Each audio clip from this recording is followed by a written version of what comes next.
사랑하는 성도 여러분, 드디어 2016년 제1기 마지막 안식일 교과 해설 시간을 맞이하였습니다. 한 기 동안, 석 달 동안 저희가 만든 이 해설을 시청해 주셔서 감사하고, 또 많은 질문과 또 자료의 요청을 해 주신 것을 진심으로 감사합니다. 이제 오늘 마지막 제 13과 전체 제목은 반역과 구속 중에서 이 구속이 오늘의 제목입니다. 그렇죠? 구속, redemption. 예, 우리가 다 팔리거나 우리가 어리게 된 처지에서 하나님께서 속전 지불하시고 우리를 다시 구해내서 회복하는 것을 구속이라 그랬습니다. 오늘 기억절은 요한계시록 21장 4절입니다. 모든 눈물을 그 눈에서 닦아주시니, 우리 개역 한글판에는 씻기심에 이렇게 했어요. 씻기심에. 그러나 개역 개정판은 그 눈에서 눈물을 닦아주시니, 참 좋은 말입니다.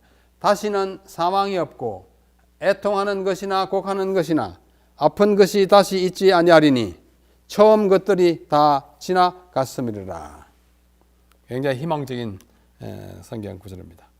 옛날 거 다 지나가고, 어떻게 눈물도 없고 애통하는 것도 없고 사망도 아픈 거 다 없고, 이제는 뭐요? 새 것이 새롭게 된 세상을 말합니다. 그래서 지난 12과에는 요한계시록 2장과 3장에 있는 7교회의 이야기를 역사적으로 우리가 연구했지만, 오늘은 이제는 요한계시록의 마지막 장들입니다. 20장과 21장 그리고 22장에까지, 22장도 여기 있어요. 20장, 21장, 22장. 여기는 이 세상이 어떻게 그 구원의 역사를 종결 지을지를 보여줍니다. 창세기 1, 2, 3장이 처음 세상이 어떻게 창조되어서 타락했는지를 보여주는 것이라면, 성경의 마지막 석장은 요한계시록 20장, 21장, 22장은 새 창조, 새 땅과 새 하늘이 타락의 거꾸로 어떻게 구원받아서 새로운 세상이 어떻게 전개되는지를 보여줍니다. 다시 말해서 요한계시록 20, 21, 22장은 창세기 1, 2, 3장의 역행입니다. 창조가 타락으로 죄인이 되고 죄인이 구원받아 새 창조가 되는 것입니다. 아주 의미심장한 마지막 석장인데요. 20장 초반에 사탄을 결박합니다. 요한계시록 20장의 끝에서 셋째 장은 사탄이 결박되죠. 창세기 셋째 장은 사탄이 활약해가지고 사람을 망쳐놓지 않습니까? 반대예요. 그 다음에는 왜? 라는 질문이 많이 나옵니다. 이따가 보겠습니다. 그 다음에 최후의 심판이 있고, 새하늘과 새 땅이 전개되고 다시는 눈물이 없는 세상, 오늘 기억절로 들어가게 되는 것입니다. 자, 요한계시록 20장 1절로 3절. 또 내가 보매 천사가 무저갱 열쇠와 큰 쇠사슬을 그 손에 가지고 하늘로서 내려와서 용을 잡으니, 용이 뭐예요? 마귀예요. 마귀를 용으로 지금 표현하는 것입니다. 용을 잡으니 곧 옛 뱀이요 마귀요 사단이라. 잡아 1000년 동안 결박하여 무지갱에 던져 잠그고 그 위에 인봉하여 1000년이 차도록 다시는 만국을 미혹하지 못하게 하였다. 그 후에 반드시 잠깐 놓으리라. 여기 결박하여 또는 속박, 구속이라는 표현은 성경에 여러 방식으로 사용됩니다. 가장 단순한 차원에서 그것은 죄수 얘기했죠. 죄수는 어떻게 해요? 결박하여. 오늘날도 마찬가지잖아요. 수갑을 채워가지고 결박해요. 예수께서는 사탄에게 사로잡힌 많은 이들을 풀어주셨어요. 더욱이 결박하는 행위는 심판의 상징이자 악을 제어하기 위하여 하나님께서 교회에게 주신 능력을 묘사하는 데도 사용합니다. 1000년 동안 누구를 용, 곧 옛뱀 또는 마귀 또는 사탄을 결박합니다. 묶어요. 이제는 활동 못하게. 무엇입니까? chain, 속박, 묶는 착고라고 하죠. 한자는 착고이고 우리말로는 그냥 착고라고 합니다. 발에 묶어서 도망가지 못하게, 꼼짝 못하게.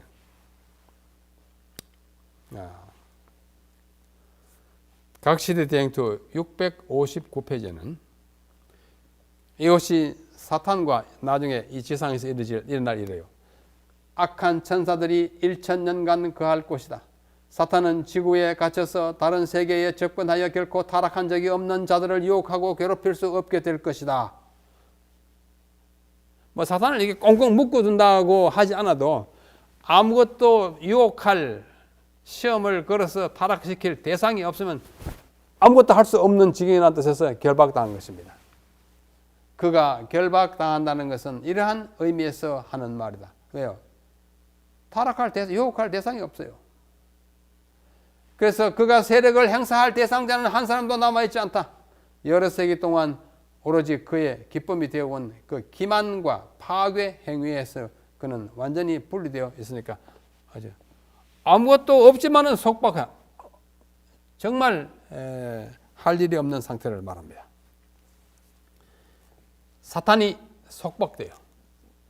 사람을 타락시켜서 죽게 한 그 장본인을 이제 마지막 처치하는 것입니다. 또 내가 보좌들을 보니 거기 앉은 자들이 있어 심판하는 권세를 받았더라. 보좌가 많고 보좌는 누가 앉는 거예요? 성경에서 보좌는 두 부류의 사람이 앉습니다. 하나는 다스리는 자, 하나는 심판하는 자. 다스리는 자, 왕, 심판하는 자, 심판자. 거기 앉은 사람들은 심판할 권세를 가졌어요. 심판하는 권세를 잡았더라. 보좌. 또 내가 보니 예수의 증거와 하나님의 말씀을 인하여 목배임을 받은 자의 영혼들과 또 짐승과 그 우상에게 경배하지도 아니하고 이마와 손에 그 표를 받지도 아니한 자들이 살아서 그리스도로 더불어 1000년 동안 왕 노릇하니. 이제는 회복되는 거예요. 창세기 3장이 이제 역행하는 거예요. 반전되는 거예요. 창조 직전에 땅이 혼돈하고 공허했습니다. 예레미야는 7 재앙과 재림 후에 멸망한 지구를 묘사하면서 여호와 앞에서 무너진 모든 성읍에 이와 동일한 표현을 어디요? 혼돈하고 공허하다고 썼어요. 예레미야에 다 나와요. 그는 그때 사람이 없을 것이라고 묘사합니다. 요한도 사탄이 속일 사람이 없을 것이라고 기술해서 황무지에, 무저갱에 막히게 되는 것입니다. 천사의 몰락, 멸망을 말하는 것입니다. 여기 심판하는 권세를 받았더라. 누구예요? 보좌에 앉은 이들, 구원받은 자들이에요. 그들은 지금 알고 있는 그 이상의 정보 없이는 심판하는 권세를 행사할 수 없을 것입니다. 알아야 재판을 하죠. 판단하잖아요. 이 사람이 멸망을 당해야 하는지 이제 알아야, 그 행위를, 과거의 행적을 알아야 돼요. 그죠? 악인들이 최후의 멸망을 맞이하기 전에 구원받은 자들이 품고 있는 수많은 왜라는 의문들이 해소되는 기회가 주어질 것입니다. 마귀가 저렇게 죽어야 되는데 왜 그렇지? 우리는 어떻게 구원받았지? 질문이 많아요. 여러분 많지 않습니까? 여기 대쟁투 661페이지. 그들은 그리스도와 함께 악한 자들을 심판하고 법전 곧 성경에 비추어 그들의 행위를 조사하여 심판하고 조사하여 육신의 행위에 따라 모든 사건을 판결할 것입니다. 그리고 그 행위를 따라 악한 자가 받아야 할 형벌이 정해져서 사망책에 있는 그들의 이름 아래 기록됩니다. 다 법정 용어예요. 예? 법정 용어예요. 이거는 forensic term. 심판하고 조사하고 어떻게 해요? 판단하고 형벌이 주어지는 거예요. 누가요? 그리스도와 함께 그들은, 구원받은 자들은 보좌에 앉아요. 내가 이기고 하나님의 보좌에 함께 앉은 것 같이 너희도 이기고 내 보좌에 함께 앉으라. 요한계시록 3장 21절. 그 보좌에 앉은 사람들이 하는 천사들을 심판하는 일이에요. 많은 질문들이 있어요. 예를 들면 마귀는 왜 어디서 어떻게 생겨났지? 지금은 잘 몰라요. 우리가 이번 기 첫째 과에서 하늘에서의 그 쟁투가 시작된다는 걸 배웠지만은 확실하게 깨달을 게 없어요. 아직 감이 오지 않아요. 그때 보좌에 앉게 되고 마귀가 얼마나 나쁜 짓을 했는지를 다 눈으로 볼 때 그렇구나. 마귀는 멸망받아야 되는 걸 그때 알게 돼요. 왜 그런가? 죄는 어디서 어떻게 발생했는가? 우리 부조와 선지자 제1장 죄가 어떻게 발생했는지를 읽지만은 그래도 확실히 깨닫기 힘듭니다. 이 의문이, 이 질문이 그때 풀려질 거예요. 하나님은 인간의 타락을 왜 막지 않았는가? 왜 이렇게 고생시켰지? 그때 알게 돼요. 또 구속의 역사는 왜 이렇게 오래 계속됐는가? 그때 알게 돼요. 하나님의 무한한 인내, 그때 알게 돼요. 인류에 대한 대심판은 과연 있을 것인가? 이제 보게 됩니다. 천년 후에 이제 다 망하잖아요. 죄인 악인이 갈 곳은 지옥인가 멸절인가? 그때 알게 돼요. 천국은 하늘에 있을까 땅에 있을까? 그때 알게 돼요. 이런 질문들에 대한 많은 궁금증과 오해와 또 알고 싶은 그 모든 욕망, 지식욕을 다 충족시키는 일이 그때 있게 될 것입니다. 자, 모든 악인들이 심판받지만 사탄도 죄의 원형이요, 죄의 장본인이요, 죄의 창시자요, 죄의 사주자라는 말은 남을 꼬드기가 죄를 짓게 한 자, 그 책임을 물어 심판을 받습니다. 또한 사탄과 악한 천사들 역시 그리스도와 그분의 백성들에게 심판을 받는다. 바울은 우리가 천사를 판단할 것을 너희가 알지 못하느냐. 고린도전서 6장 3절. 너희 다투지 마라. 뭐 자꾸 법원에다 가서 교회 일을 갖다 그렇게 하냐. 우리는 앞으로 악한 천사들을 심판할 자인데 좀 품위 있게 좀 살아라. 그렇게 말씀하는 거예요. 그리고 유다는 자기 지위를 지키지 아니하고 자기 처소를 떠난 천사들을 큰 날의 심판까지 영원히 결박으로 암흑에 가두겠다고 말씀했어요. 유다서 6절에 있는 말씀. 자, 이제 세 번째 우리는 최후의 심판을 여기 요한계시록 20장 7절로 5절에서 보게 됩니다. 자, 다 읽지 않겠습니다. 띄엄띄엄 읽겠습니다. 천년이 참회, 아까 천년 동안 가둬둔다 그랬죠? 아무 유혹할 대상이 없는 상태를 가둬둔다 그랬어요. 천년 후에 사탄이 그 옥에서 풀려나와 땅의 사방 곧 백성 곧 곡과 마곡을 미혹하고 모아 싸움을 붙이리니 대쟁투가 마지막으로 한번 대판 붙습니다. 진짜 대쟁투예요. 마귀가 이제 최후의 발악으로 자기의 군사를 이 우주에서 이 세상에서 역사 동안에서 자기가 죄를 짓게 해가지고 죽게 된 그 사람들이 마지막으로 부활해가지고 이제 심판받을 그 모든 세력을 총동원해가지고 어떻게 해요? 예수님과 대적하는 마지막 대결판이에요. 그 얘기입니다. 사랑하신 자의 성을 꽉 둘러 포위하며 하늘에서 불이 내려와 저희를 소멸하고 마지막 정말 최후의 일격을 받고 그 악인들이 다 멸망하게 되는 패전 멸망하는 거예요. 또 내가 보니 죽은 자들이 물어 내수하고 그 보좌 앞에 섰는데 책들이 펴있고 다른 책들이 펴졌으니 곧 생명책이라. 죽은 자들이 자기 행위를 따라 책들에 기록된 대로 심판을 받으니 바다가 그 가운데서 죽은 자들을 내어주고 또 사망과 음부도 그 가운데서 죽은 자들을 내어주며 각 사람이 자기의 행위대로 심판을 받고 사망과 음부도 불못에 던져주고 불못에 던져서 죽습니다. 여러분, 영원한 지옥은 없습니다. 영원한 멸망이 있습니다. 마지막으로 사망받을 것은 벌 받을 것은 사망의 벌을 받아 사망이 없어지면 완전히 없어지고 죽음이 더 없어요. 사는 사람은 영원히 살고 악인들은 영원히 죽습니다. 아직도 영원 지옥선을 믿는 분들이 있는데요. 하나님은 그렇게 무자비하신 분이 아닙니다. 우리 인간 세상에서 한 10년이나 20년, 기껏해야 50년, 60년 죄 지은 사람을 영원 그것을 수억만 배 되는 영원한 세월 동안 불에서 고통당하게 하는 하나님은 자비의 하나님이에요. 그저 그것으로 그냥 일단 죽고 마는 거예요. 그게 성경의 가르침입니다. 성경 시대에 재판에 두 단계가 있었습니다. 아직 사법제도가 이렇게 완전히 성립되지 않는 그때죠. 첫째는 성문에서 이루어지는 재판이었어요. 성이 이렇게 했으면 그 사이에 다툼이 생기고 분쟁이 생기면 그 사람들 오라 성문에서 여러 어른들이 본다 앉아서 네 뭐 때문에 그러냐 뭐 때문에 그러냐 해가지고 해결해 주는 성문 재판이 있었어요. 그래서 해결 안 될 때는 어떻게 합니까? 왕의 보좌 앞으로. 아까 말씀드렸죠. 보좌는 두 가지의 권세가 있는 것이 하나는 통치권과 하나는 재판권이에요. 왕이 법관을 경임했습니다. 그 앞에 가가지고 판결을 받아요. 솔로몬에게 두 여인이 와서 판결을 받는 것과 같은 거예요. 성문에 앉은 장로들은 각종 작은 사건들을 판결했고 반면에 왕은 큰 사건들을 판결했어요. 왕의 판결은 곧 정의를 보장하는 최종적인 권위여 대법원의 판결과 같았습니다. 마찬가지로 성경은 하나님을 보좌에 앉아 공의를 실천하겠다고 약속하는 우주의 왕으로 묘사합니다. 왕 앞에서 다 심판을 받아요. 자, 요한계시록 20장은 천년기를 다룹니다. 따라서 이 특정 재판은 그러한 시간 틀 안에서 발생해요. 맨 마지막 심판이에요. 그래서 4절에 묘사되어 있는 장면과 같지 않습니다. 이 4절에는 많은 보좌가 있지만 11절에는 한 보좌만 있습니다. 이 최후의 대법관의 대심판자의 판결이 내려지는 것입니다. 심지어 전자는 천년기 시작되어 이르지만 후자는 천년기 끝, 즉 둘째 부활 이후에 사탄이 구원받지 못한 자들을 설득하여 거룩한 성을 포위하는 사건 다음에 이릅니다.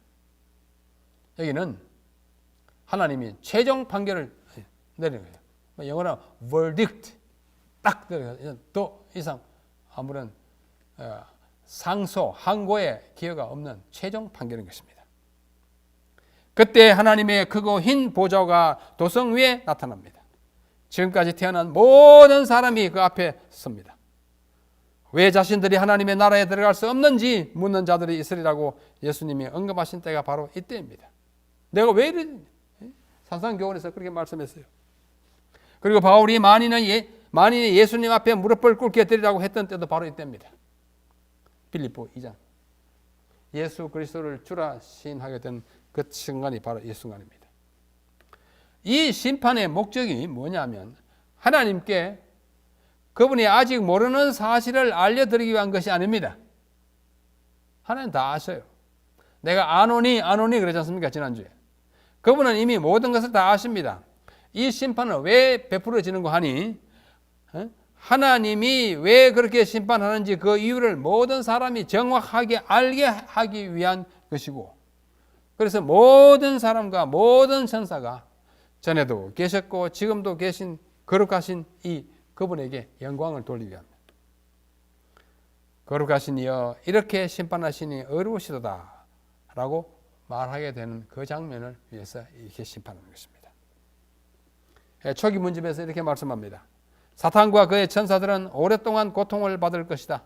사탄은 자기 자신의 죄에 대한 형벌을 져야 할 뿐 아니라 그가 파멸을 시킨 모든 영혼들로 인해서도 고통을 받아야 한다. 나는 사탄과 악한 천사들이 완전히 불타버리는 것을 보았다. 완전히 없었어요. 영원토록 사탄이 벌 받는 거 아니에요. 하나님의 공의가 드러나고 모든 천군들과 구원받은 성도들은 큰 소리로 아멘 한다. 이 초기 문집에 와이프니 보신 것입니다. 자, 이제 네 번째로 우리는 새하늘과 새 땅을 봅니다. 요한계시록 21장. 너무나 아름다운 장면이에요. 또 내가 보니 어떻게 해요? 새하늘과 새 땅을 보니 처음 하늘과 처음 땅이 다 없어지고 바다도 다시 있지 않습니다. 거룩한 성 새 예루살렘이 하나님께로부터 하늘에서 내려오니 그 예배한 것이 뭐예요? 신부가 남편을 위하여 예배한 것, 단장한 것 같아요. 자, 마지막 부분 보십시오. 또 제가 수정같이 맑은 생명수의 강을 내게 보이니, 요한이 본 거예요. 하나님과 및 어린 양의 보호자로부터 어때요? 나가지고 길 가운데로 흐르는 생명강을 봤어요. 강 좌우에 생명나무가 있고 12가지 실과를 맺히되 달마다 그 실과를 맺히고 그 나무 잎사귀들은 만국을 소생시키기 활력을 주고 생명을 주는 뭐가요? 잎사귀가 나와요.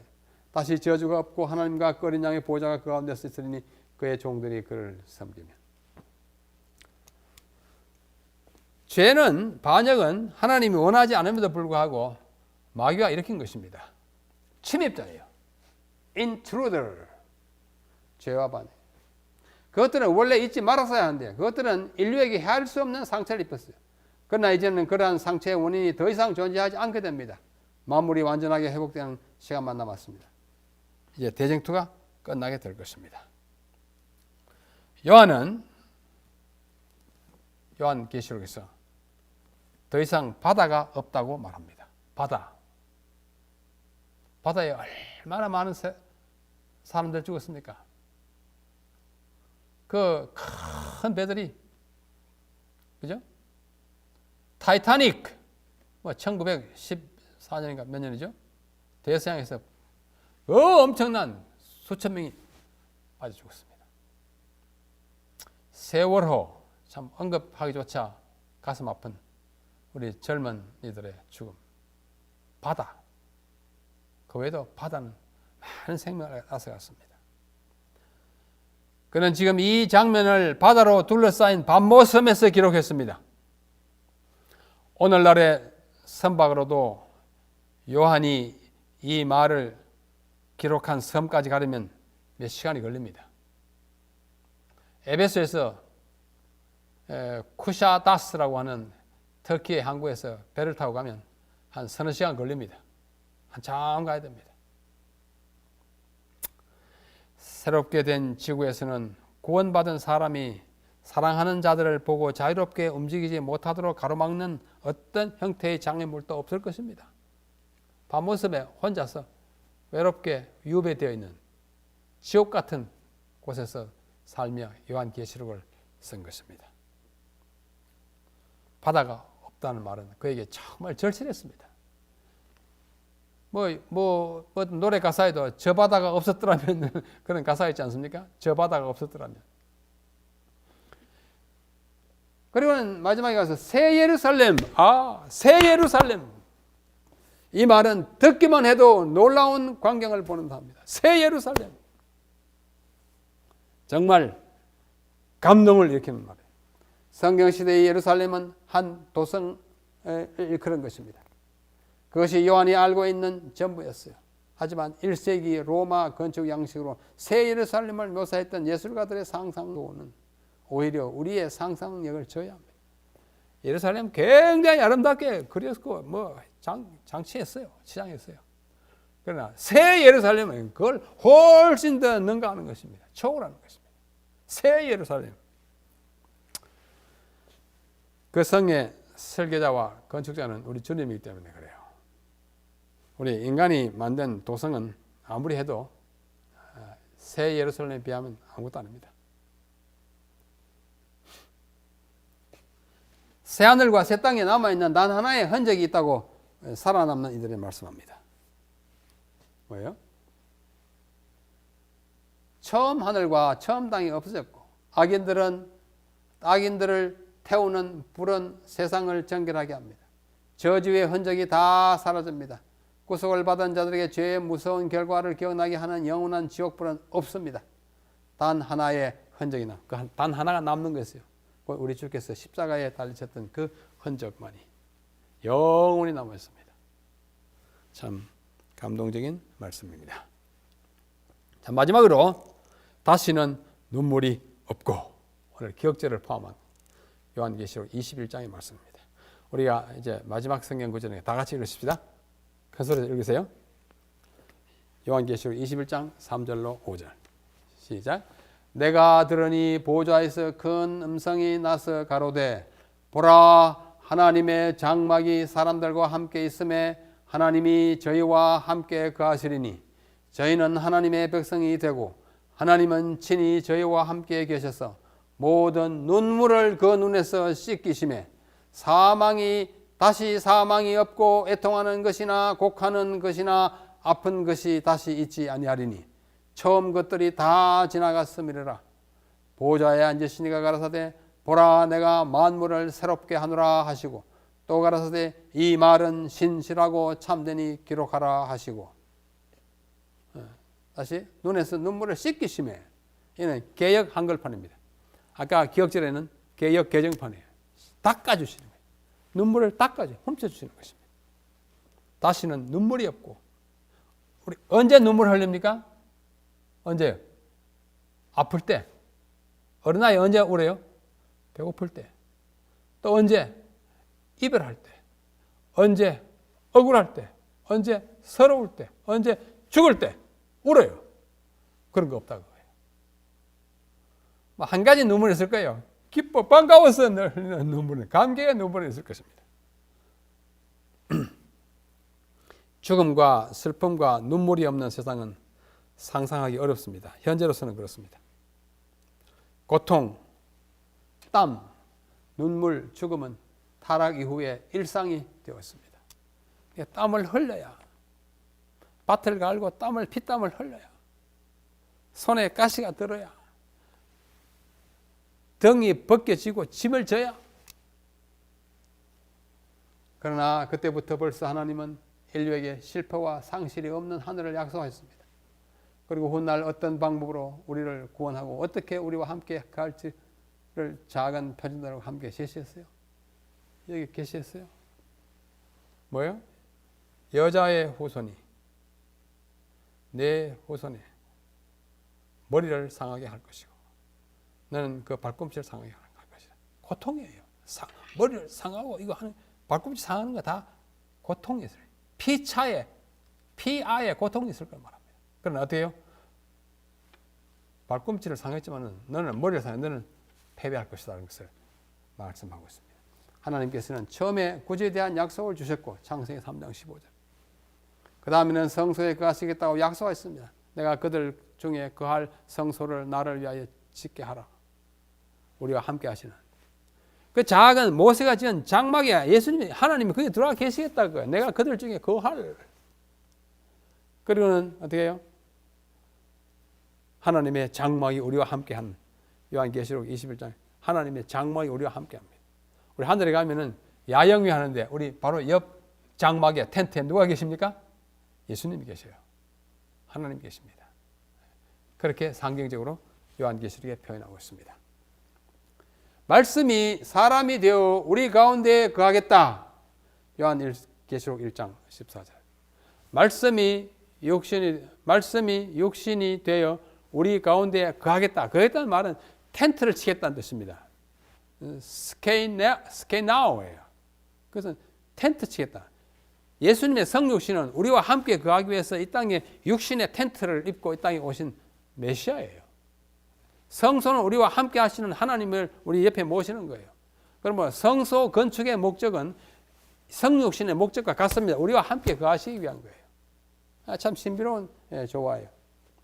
언젠가 우리를 그분 곁에 우주의 보좌에 앉게 아까 했죠. 요한계시록 21장 3절 하나님의 장막이 우리 장막 옆에 있어요. 그러므로 우리 하늘나라에 가서 1000년 동안 우리 야영회 합니다. 하늘 유리 바닷가에서 야영회 합니다. 우리 옆 텐트에 누가 계세요? 예수님이 계세요. 참 아름다운 묘사입니다. 여기 요한계시록 21장 4절을 주석하신 와이프니 아주 재밌는 표현을 했어요. 왜? 와이프니 참 문학적 센스가 참 아주 깊었어요. 보세요. 이 땅은 하늘을 위해 준비하는 곳입니다. 그죠? 이 땅은 우리가 많은 것을 행하고 많은 것을 얻을지라도 하늘을 위한 준비가 되지 못하면 이 땅에서 사는 삶이 나중에 허지로 돌아갑니다.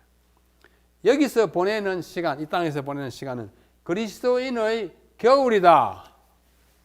겨울이에요. 겨울은 어떻게 해야 될까요?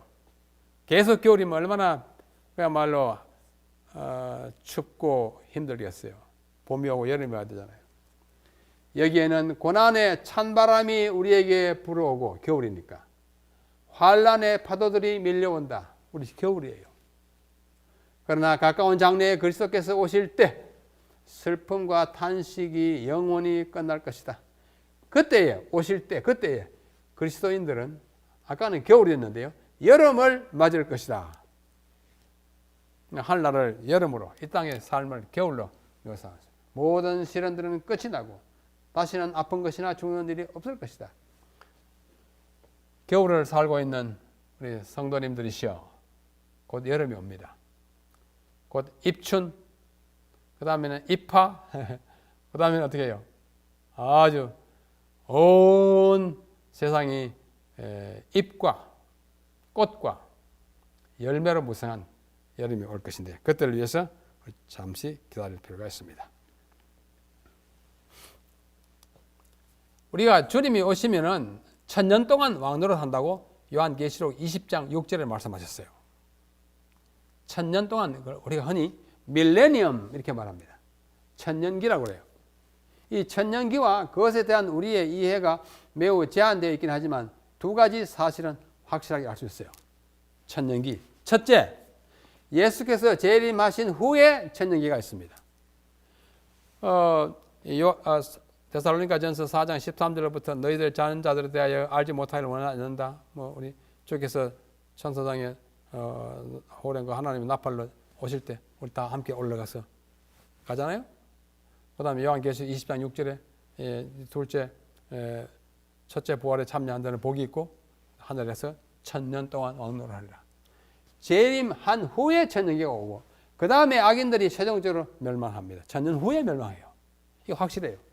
말하자면 1000년 전 재림론이에요. 프리밀레니얼리즘이라고 그래요. 1000년기 이전에 재림한다는 거예요. 이걸 왜 번역할 때 전천년 그러면 천년이 먼저 있다는 어감을 주기가 쉬운데 이거는 전천년이 아니고 1000년 전, 1000년 이전에 재림한다는 뜻입니다. 좀 이따 다시 설명할게요. 둘째는 구원받은 자들은 천년기 동안 여러 의문들을 해소하고 아까 내가 대표적으로 질문을 7개 말씀드렸죠. 죄가 어떻게 생겼나? 악인들은 나중에 어떻게 되나? 왜 이 역사에 구원의 역사가 이렇게 길었지? 천사들은 도대체 무슨 짓을 그렇게 했나? 이런 의문들을 어떻게 해요? 의문들을 해소하고 이 1000년 동안에 이제는 자기의 투정을 보지 않고 망원경으로서 온 우주의 이 질서를 보면서 하나님의 공의와 자비가 무한하구나 하는 걸 그때 느끼게 알게 돼요.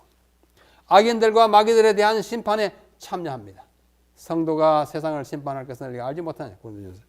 이 두 가지 사실이 확실해요. 자, 여기 천년기와 재림 순서에 관한 학설이 크게 세 가지가 있어요. 첫째는 1000년 전에 재림한다는 설이에요. 프리밀레니얼리즘. 아까 말씀드린 바로 전천년설 하는 용어는 좀 부적합합니다. 전천년설 하면 1000년이 먼저 오고 재림한다는 어감이 들었지 않습니까? 그게 아니에요. 1000년 전에 재림하신다는 뜻이에요. 예수님의 재림이 천년기 전에 있다는 주장입니다. 전천년설이라고 번역하면 좀 어렵습니다. 재림이 먼저 있고 다음에 천년기가 있다. 이게 우리가 믿는 거예요. 재림하시고 천년기. 1000년 전에 재림. 그 다음에 1000년 후 재림설이 있어요. 포스트 밀레니얼리즘. 천년기가 끝난 후에 예수님의 재림이 있다고 주장하는 후천년설이라 그러면 좀 혼란이 있어요. 천년기가 먼저이고 그 다음에 무천년설이 있어요. 어밀레니얼리즘. 어라는 말은 없다는 뜻입니다. 여기서 없다는 뜻이에요. 천년기라는 예언적 기간이 존재하지 않는다고 주장한다. 우리는 이거 틀렸고 이거는 말도 안 되고 이거는 성경적으로 맞고 우리가 믿는 1000년 전에 재림 먼저 하시고 그 다음에 천년기가 천년기 후에 악인이 심판을 받습니다. 우리가 믿고 있는 신조에 의하면 프리밀레니얼리즘, 천년기가 끝날 때까지, 즉 구원받은 자들이 악인들의 멸망 사유를 이해하고 그들에게 판결을 내리는 역할을 감당할 때까지는 아무도 최후의 심판을 맞이하지 않을 것입니다. 하나님의 성품과 하늘 정부의 개방성에 대해 좀 더 깊이 이해할 필요가 있습니다. 하늘은 다 오픈, 펴놨어요. 다 봐라. 하나님은 너희들 억울한 게 뭐 있느냐? 사탄에게 억울한 까지 없다. 하나님의 성품과 하늘의 정부의 개방성에 대하여 깊이 이해할 필요가 있다. 하나님의 백성이 악인에게 임하는 최후의 심판이 얼마나 공의롭고 얼마나 정당한지를 명명백백하게 이해하기 전까지는 단 한 사람도 최후를 맞이하지 않아. 이거 뭐 이렇게 얼떨결에 뭐 사람 다 죽었네 이런 거 없어요. 다 감탄을 자네. 하나님, 공의로우신 하나님, 아멘. 정의로우신 하나님, 할렐루야. 내가 구원받는 거 참 감사합니다, 할렐루야. 저 사람들이 저 마귀가 죽는 것이 합당하도다. 그 판단이 어렵도소이다. 이렇게 깨달을 때까지 최후 심판이 끝나지 않아요. 왜? 우리가 하늘에 가서 그 사람 왜 죽었지? 이러면 안 되니까요. 하나님 통치 방법에 대하여 의심을 가지면 안 되는 것입니다.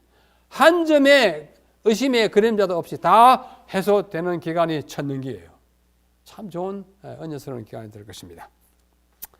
그것은 매우 고통스러운 과정이겠지만 모든 것이 끝날 때 우리는 전에도 계셨고 지금도 계신 거룩하신 이여 이렇게 심판하시니 의로우시도다 라고 외칠 것입니다. 이렇게 하여 온 우주에 죄와 죄의 흔적은 사라지고 인간의 구속은 완결될 것입니다. 그래서 어떻게 해요? 어떻게 해요? 반역과 구원의 역사가 끝나는 것이에요. 끝납니다. 정말 대단원의 막을 내리는 것입니다. 각시대 대쟁투 6, 7, 8 맨 마지막 페이지예요. 우리가 제1과 공부할 때 우리가 거시적으로 보기 위해서 인간의 역사를 대쟁투 역사로, 대쟁투 주제로 본다는 우리 역사관을 공부하지 않았습니까? 특별히 엘렌 화이트 여사께서 이 구속의 역사, 인간의 역사를 5권의 책으로 서술했습니다. 부조와 선지자, 선지자와 왕, 시대의 소망, 사도 행적, 각시대 대쟁투. 이 5권이 말하자면 대쟁투 총서예요. 대쟁투 총서의 첫 번째가 뭐냐면 부조와 선지자의 제1장 죄가 어떻게 생겼는지를 설명하는 제1장부터 시작합니다. 죄의 기원. 그런데 그 첫 문장이 뭔지 아십니까? 영어로 God is love. 하나님은 사랑이다로 시작합니다. 하나님은 사랑이다 라고 요한일서 4장 8절을 인용하면서 시작한 대쟁투의 역사 맨 마지막 각시대 대쟁투 맨 마지막 페이지에 맨 마지막 문장이 뭔지 아세요? God is love. 하나님은 사랑이다로 끝납니다. 이게 의미심장합니다. 대쟁투의 역사는 하나님은 사랑임을 입증시키는 역사의 몇천 년의 역사예요. 그 마지막 문단이에요. 제가 읽어보겠습니다. 대쟁투는 끝났다. 죄와 죄인들은 없어졌다. 온 우주는 깨끗해졌다. 아주 신명나는 선언입니다. 오직 조화와 기쁨의 맥박만이 온 우주의 만물을 통하여 고동친다. 기쁨의 생명과 빛과 환희가 만물을 창조하신 분에게 창조하신 분에게서 끝없이 넓은 우주로 퍼져나간다. 뭐가요? 생명과 빛과 환희가 퍼져나가요.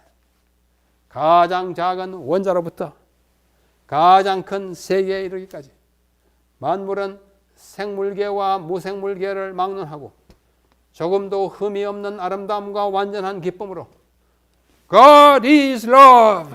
하나님은 사랑이라고 선포한다. 로서 끝납니다.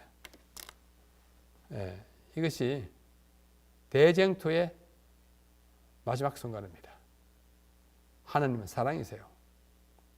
하나님 포악한 군주가 아닙니다. 대쟁투는 끝나는 것입니다. 끝난 다음에 어떻게 돼요? 또 내가 새 하늘과 새 땅을 보니 요한계시록 21장 처음 하늘과 처음 땅이 다 없어졌고 바다도 있지 않고 거룩한 성 새 예루살렘이 하나님께로부터 하늘에서 내려오니 그 예비한 것이 신부가 남편을 위하여 21장 10절 성령으로 나를 데리고 그 높은 산으로 올라가 하나님께로부터 하늘에서 내려오는 거룩한 성 예루살렘을 보니 The Holy City of Jerusalem 보니 하나님의 영광이 있음에 그 성의 빛이 지극히 귀한 보석 같고 벽옥과 수정같이 막더라.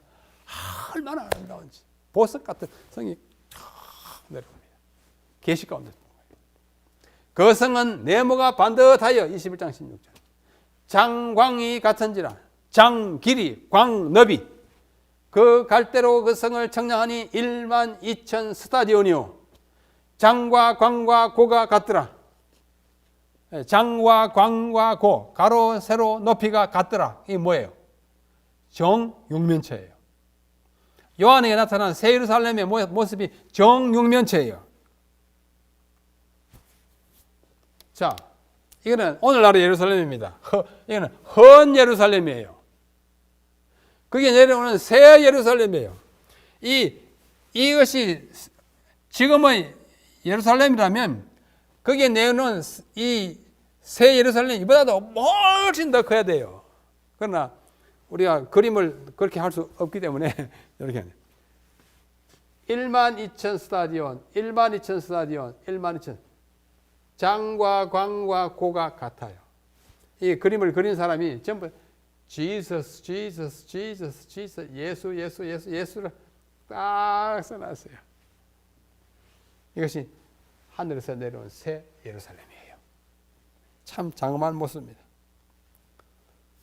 방금 읽은 21장 16절에 장과 광과 고, 길이와 너비, 폭과 높이가 12,000 스타디온. 한 스타디온은 약 200m예요. 한 스타디온이 200m예요. 육상 경기 100m 그 배요. 200m가 한, 그게 곱하기 12,000이에요. 그러므로 12,000 스타디온은 약 2,400km예요. 2,400km, 2,400km, 2,400km예요. 얼마나 큽니까? 여러분 2,400km 얼마인지 아십니까? 예? 아세요? 서울서 부산까지 경부선 철도가 약 240km입니다. 서울서 600리예요. 그것의 몇 배예요? 10배. 6천리예요. 6천리. 우리나라 3천리 반대. 그것의 2배나 되게 한쪽 길이에요. 6천리, 6천리, 6천리. 이런 성이 우리 한반도에 몇 배나 되는 큰 성이 내려오는데, 근데 그걸 이 새 예루살렘이 이렇게 요만큼 하겠습니까? 이 새 예루살렘이 이렇다. 이건 막 어마 이런 성이 내려오는 거예요. 물론 계시입니다, 여러분. 계시. 정육면체는 완전한 지성소 같은, 지성소가 식규비 정육면체에서 있지 않습니까? 이렇게 높이가 이렇게 6천여 대 높이에, 좀 이상하죠. 건물로서는. 완전함과 지성소의 그 상징을 띠고 있는 예루살렘이라는 뜻입니다. 어떤 분이 예루살렘을, 새 예루살렘 이렇게 금도성을 이렇게 잘한다 그랬어요. 빛이 막 빛이 나오잖아요. 금거리, 금건물이에요. 물론 이보다도 더 화려할 것입니다. 제가 믿기로는. 우리가 눈으로 보지도 못하고 상상할 수 없어요. 예? 저기 계시록 21장 새 하늘과 새 땅이 5절에는 보라 내가 만물을 새롭게 하노라. 만물을 모든 것이 새롭습니다. 아주 새롭습니다. 정말로 전혀 새로운 세상이 될 것입니다. 또 어떤 분은 새 예루살렘이 이렇게 그랬어요. 금으로 빛나요. 뭐 어떤 분의 상상이죠. 자, 이보다 더 화려하게 찬란하게 그릴 수 없기 때문에 이 정도로 우리가 그리는 것이죠. 이 새 예루살렘에 우리가 한기 동안 반역과 구원을 공부한 후에 이렇게 해서 철저히 공부한 후에 새 예루살렘을 놓치면 이 공부가 무슨 소용이 있겠습니까? 새 예루살렘에 다 들어가셔야겠죠. 우리 다 들어가도록 준비하시길 바랍니다. 특별히 마지막 13째 안식일에 정말 새 예루살렘을 깊이 명상하시면서 우리도 거기에 들어갈 수 있도록 피차 격려하고 또 약속하고 다짐하는 그런 시간을 가지면 좋겠다고 생각합니다. 새 예루살렘에서 우리 모두 만나야 되겠습니다. 우리 그렇게 합시다. 예. 그래서 우리가 망원경으로 보던 구속의 역사를 우리 현미경으로도 좀 보고 이 둘을 함께 보는 우리의 구원사적 관점이 우리의 마음속에 딱 고착돼요. 모든 현상을 대쟁투적 관점에서 보면서 이해하고 그 대쟁투를 승리로 이끄실 수 있는 우리 주님의 편에 서서 항상 승리하는 우리가 되어야 하겠습니다.